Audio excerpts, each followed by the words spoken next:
But you won 3 Stanley Cups, which is amazing, but what did you do on your day with the cup? Like, I wanna know, like, how you used your day with it.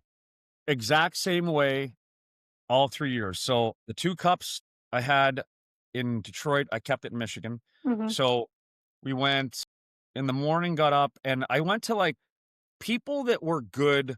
Like, Detroit's a blue collar town, and I actually, at the time when we won, I lived in a remote area. I mean, you wouldn't find a single other guy living where I lived. I lived in, like, Where were you? I lived downriver. I know. I lived in Rockwood, Michigan, where it's like the only thing Rockwood is known for, it's the best speed trap in all the US on ice. Dude, awful. Horrible. Exit 27 was my number. Anyways, irrelevant.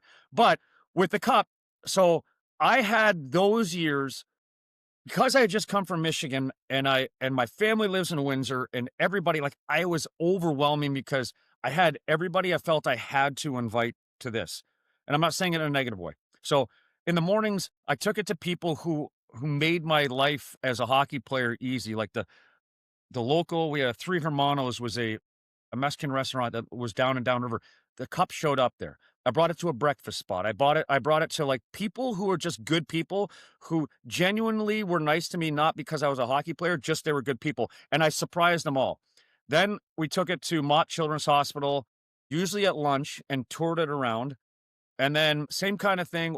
We had pictures. I did pictures the first year from the Windsor side with a cup with the Detroit skyline in the background. So that was what I did. But all 3 years I threw a party. I had to learn to scale it down for my 400 closest friends. It was a gong show. Like, I Oh rented, I my. rented a Wait, wedding. whoa, whoa, whoa, back up.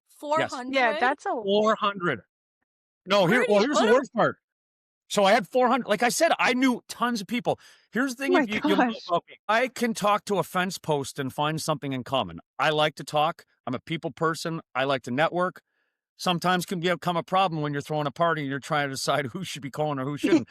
Totally. We had a wedding hall, and there was 400 people there, and I learned the hardest lesson was I had to learn to say no, because I spent the entirety of the 4 hours that I rented it for the night standing beside the cup smiling, and I stood for 4 hours, and I smiled for 4 hours, and I My looked. Yeah, by the 3rd hour, I kinda was like, I looked miserable, and that wasn't fake the smile. point of having it, right? So, the 2nd year, I made I put a kinda limit on, like, I think I was up there for 2 hours. Yeah, I rented that wedding hall, didn't get one drink in my mouth the entire night. No Wow. adult Wow. beverages of any kind, but it was still fun. Like I said, the Yeah. cool part is seeing your family and everybody, like, the concept of people want you to be in their pictures to make a memory, I appreciate that. And Yeah, you're making all of these people so happy Yeah. too, as yeah, well. and I'm sure, like, they look back on that photo and it's, like, such a fun memory for them. Yeah, well, 100%.